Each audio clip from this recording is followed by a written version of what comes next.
डकी को दूसरे दरवाजे से निकाला गया और उनको वीआईपी दरवाजे से क्यों निकाला गया, उनको मीडिया से क्यों छुपाया गया। रिहाई की तो डकी साहब जी रिहा हो चुके हैं, 4 बजे रिहा हुए हैं। साफी साहब कैंप जेल के उस दरवाजे में खड़े रहे जहां से मुजरमान को निकाला जाता है कि डकी को क्या इसी दरवाजे से रिहा किया जाएगा, क्या उसके टाइम पे रिहा किया जाएगा। तो बार बार जेल हुकाम की तरफ से कहा जा रहा था जी बिल्कुल डकी को इसी गेट से ही रिहा किया जाएगा। मीडिया को इग्नोर करना चाहता था, उसके वकला भी यही चाहते थे, इसलिए डकी को वहां से अर्जेंट 1 घंटा पहले निकाल के वीआईपी गेट से उसके घर भेज दिया गया। बिस्मिल्लाहिर्रहमानिर्रहीम, अस्सलाम वालेकुम। बहुत बड़ी खुशखबरी है डकी के फैंस के लिए कि डकी भाई रिहा हो चुका है। लेकिन डकी को टाइम से पहले क्यों रिहा किया गया? जो 5 बजे का टाइम था, रोबकारी के बाद टाइम होता है जी 5 बजे के बाद जो तमाम जिन लोगों ने रिहा होना होता है उस दिन उनको एक लाइन में तरतीब वाइज एक दरवाजे से जहां से उनकी रिहाई होती है निकाला जाता है। लेकिन डकी को दूसरे दरवाजे से निकाला गया और उनको वीआईपी दरवाजे से क्यों निकाला गया, उनको मीडिया से क्यों छुपाया गया, ये सारी बातें मैं इस अपने व्लॉग में आप लोगों को बताऊंगा। इस टाइम पे टाइम हो रहा है 4:56,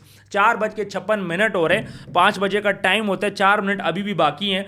खैर, डकी की बात करें तो जज साहब शहराम साहब ने ये बात बोली थी कि भाई डकी को ज़मानत दो। 2 मिनट के अंदर उन्होंने फैसला सुना दिया था जी, डकी को ज़मानत मिल गई थी। लेकिन आज तीसरा दिन है, इसमें ये 3 दिन कैसे लग गए, ये बात भी थोड़ा सा सोचने वाली है। क्या डकी के वकला कमज़ोर थे? पहली बात करते हैं रिहाई की, तो डकी साहब जी रिहा हो चुके हैं, 4 बजे रिहा हुए हैं। वाइट गाड़ी में वो निकले वीआईपी गेट से और उनके जो वकला थे वो भी साथ थे, वो भी वहाँ से निकले और उनको आनन फानन वहाँ से निकलवा दिए गए। स्पीड के साथ गाड़ी गुजरी और डकी साहब वहाँ से चले गए। जहाँ तक साफ़ी की मैं बात करूँ तो साफ़ी साहब कैंप जेल के उस दरवाजे में खड़े रहे जहाँ से मुजरमान को निकाला जाता है। और साफ़ी ने बार बार ये बात कन्फर्म की थी जेल व हुकाम से कि डकी को क्या इसी दरवाजे से रिहा किया जाएगा, क्या उसके टाइम पर रिहा किया जाएगा। तो बार बार जेल हुकाम की तरफ से कहा जा रहा था जी बिल्कुल डकी को इसी गेट से ही रिहा किया जाएगा, कोई वीआईपी प्रोटोकॉल नहीं दिया जाएगा। लेकिन उसके बावजूद डकी को वीआईपी दरवाजे से निकाला गया, टाइम से पहले निकाला गया, साफियों से छुपाया गया। वाइट गाड़ी के अंदर वो बैठ के सीधा अपने घर जा चुके हैं और इस टाइम पे डकी अपने घर के अंदर मौजूद है। तो आरोपकारी के बाद शाम को रिहा होना होता था, डकी को टाइम से पहले रिहा कर दिया गया। अच्छा, अब बात यह है कि डीएसएन जी वैन्स खड़ी थी, साफी खड़े थे, कल भी खड़े थे। ये जो मीडिया वाले ये कल भी खड़े रहे वहाँ पे। कल डकी नहीं रिहा हो सका जी, उसकी डॉक्यूमेंटेशन रहती है, लेकिन आज उसकी डॉक्यूमेंटेशन कंप्लीट होने के बाद उसको रिहा कर दिया गया। साफियों ने बहुत ज़्यादा गिले किए कि भाई डकी को क्यों छुपाया गया। मैं छुपाने की रीज़न भी आप लोगों को बताता चलूँ कि डकी को छुपाने का मकसद क्या था। इसलिए था कि ये बहुत हाईलाइटेड केस है, प्रेशर था, सबको पता था कि जैसे ही डकी दरवाजे से बाहर निकलेगा साफियों ने उसको घेर लेना है। आपने ये बात देखी होगी कि जब से डकी का केस चला है, जिस दिन से वो गिरफ्तार हुआ है, पहली पेशी पर डकी ने विक्ट्री का सिर्फ साइन बनाया था, उसके बाद से लेके अब तक डकी ने मीडिया से कोई बात भी नहीं की। तो डकी मीडिया से बात नहीं करना चाहता था, मीडिया को इग्नोर करना चाहता था, उसके वकला भी यही चाहते थे। इसलिए डकी को वहां से अर्जेंट 1 घंटा पहले निकाल के वीआईपी गेट से उसके घर भेज दिया गया। अब आज रोबकारी जी कंप्लीट होती है। पहले मैं आपको बता देता हूं कि रोबकारी होता क्या है। रोबकारी बेसिक जो जमानत के ऑर्डर के बाद जो मचलके दिए जाते हैं, उन मचल को जब वो कंफर्म हो जाते हैं फिर वो तस्दीक के बाद नईम वट्टू साहब के पास आते हैं। ये नईम वट्टू साहब वो जज हैं जिनके पास डकी का केस डे 1 से चला था, वो इसको अप्रूव करते हैं। उसके बाद ये कैंप जेल में गई, उस जेल में जाके वहाँ से जो उनके जेलर होते हैं वो उसको अप्रूव करते हैं, उसके ऊपर उनकी साइन स्टैंप होती है, तस्दीक होती है। तो उसके बाद फिर डकी या कोई भी बंदा हो जिसकी ये रोबकारी कंप्लीट हो जाती है, उसके बाद उसको रिलीज़ कर दिया जाता है। तो आज रोबकारी कंप्लीट हुई थी, लेकिन इसमें 3 दिन लग गए।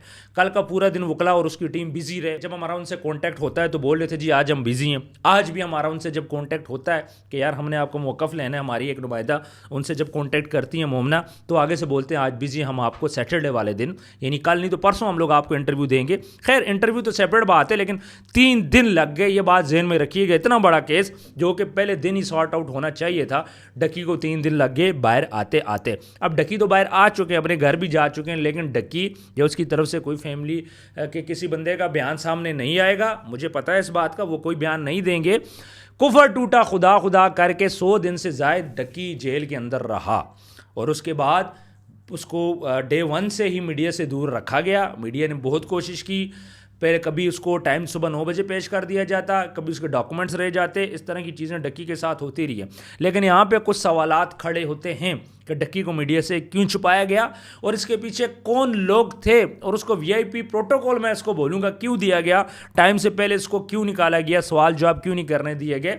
सो उनको गाइड करके उसकी फैमिली को सबको समझाया गया कि आपने मीडिया से कोई बात नहीं करनी, और उसकी फैमिली भी ये चाहती है कि इस टाइम पर वो मीडिया से कोई किसी किस्म की भी बात ना करें। खैर, उनका अपना मौक़िफ़ है। डक्की रिलीज़ हो चुके हैं, फाइनली ज़मानत के ऑर्डर आ चुके हैं, और डक्की अगर उस पर कोई कसूर नहीं था, मतलब उसको ज़मानत के अगर ऑर्डर दिए जाने थे, केस तो अभी चलेगा, ट्रायल्स चलेंगे, सारा कुछ होगा, लेकिन अगर एक बंदे को ज़मानत आपने देनी है तो फिर उसको 100 दिन से ज़ायद इतने सख्त चीज़ों में क्यों रखा गया। अगर वो बेगुनाह था तो इस पर इतने इल्ज़ामात क्यों लगाए गए। फिर उसके बाद 100 दिन के बाद ज़मानत देनी थी तो फिर इसको 100 दिन क्यों अंदर रखा गया। सोचने वाली कुछ बातें जो कि मेरी समझ से बाहर हैं। इन सब बातों का जवाब दे सकता है डक्की, और वो इंशाल्लाह देगा, बट आफ्टर सम टाइम। अभी वो खामोश रहेंगे। बाकी जो पैसे थे डक्की के, जो डक्की से इन्होंने रिकवर किए थे, क्या वो पैसे डक्की को वापस मिलेंगे। दूसरा, उसके जो अकाउंट्स हैं, उसके जो सोशल मीडिया है, इंस्टाग्राम है, क्या वो उसको वापस मिलेगा, और डक्की क्या व्लॉगिंग करेगा या फिर उसका वेट करेगा। ये बहुत ही एक मैं कह रहा हूँ कि इस टाइम पे वो क्वेश्चंस है कि जिसका आंसर कोई भी नहीं कर सकता। उसके जो वकला हैं, जब हम उनसे मिलेंगे, हमारा परसों इंशाल्लाह इंटरव्यू होगा, तो उसमें हम लोग बताएंगे कि कैसे उनके जो चीज़ें उनको वापस होंगी। बट राइट नाउ उनको उनके पैसे भी नहीं मिले, उनको उनके अकाउंट्स भी नहीं मिले, हालांकि उनको मिलने चाहिए थे। और डक्की क्या व्लॉगिंग करेगा या फिर नहीं करेगा, या फिर वो कोई नया अकाउंट बनाएगा।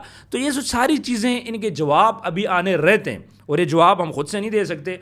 जब तक डक्की से कांटेक्ट नहीं होगा, उनके वकला से कांटेक्ट नहीं होगा, जब तक वो खुद तस्दीक नहीं करेंगे, तब तक हम इस पर कोई बात नहीं करेंगे। लेकिन मेरा ये ख्याल है कि डक्की के जो अकाउंट्स है, डक्की के अकाउंट्स उसके वापस होने चाहिए, पैसा उसका रिकवरी उसको मिलनी चाहिए।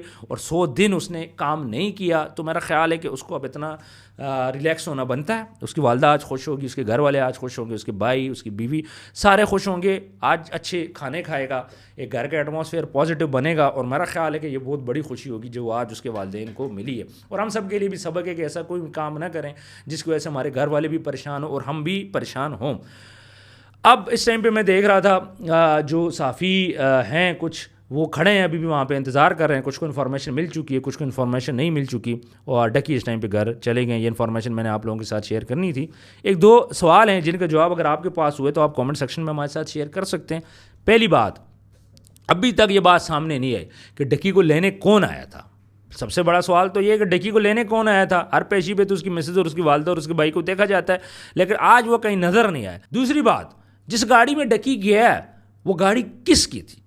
क्या वो वकला की गाड़ी थी या फिर डक्की की अपनी कोई गाड़ी थी? ये भी सोचने वाली बात है कि वो वाइट गाड़ी किसकी थी, इसकी भी अभी इंफॉर्मेशन आनी है। डक्की को डिस्कस करना ज़रूरी क्यों है? इसलिए ज़रूरी है कि इस टाइम पे पाकिस्तान के जो सबसे बड़े टॉप के यूट्यूबर्स हैं उनमें डक्की का नाम आता है। पहले दूसरे पे इसका नंबर है, रजब है और डक्की है, और उसके बाद एस्ट्रोलॉजी वगैरह स्टार्ट होते हैं, तो पहला दूसरा नंबर इन्हीं का आता है। तो इसलिए डक्की को डिस्कस किया जा रहा है। डक्की के चाहने वाले 8 मिलियन प्लस फॉलोअर्स हैं, और पाकिस्तान का इस टाइम पे बहुत बड़ा चैनल है और लोग फॉलो करते हैं, इसलिए डक्की को डिस्कस करना ज़रूरी है। बाकी डक्की के जो लोग हैं, जो उसके दोस्त यार हैं, वो खुश हैं, उसके फैंस खुश हैं, सारे खुश हैं कि डक्की वापस बाहर आ गए। एक सिंपैथी इस दौरान डक्की ने जनरेट कर लिया अपने साथ, कुछ और लोगों को अपने साथ एज अ सिंपैथी जोड़ लिया।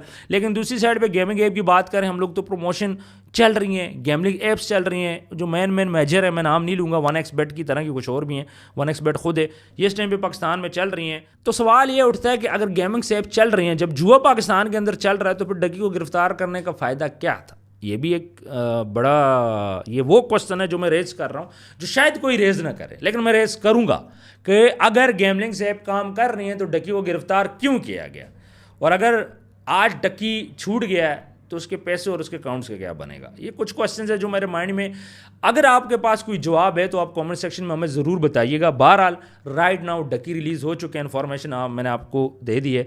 अपना ढेर सारा ख्याल रखिएगा। कमेंट सेक्शन में जितना आप कमेंट कर सकते हैं करें, हम लोग सारे रीड करते हैं। वीडियो को ज़्यादा से ज़्यादा शेयर करें, जिन लोगों ने चैनल को सब्सक्राइब नहीं किया सब्सक्राइब कर ले।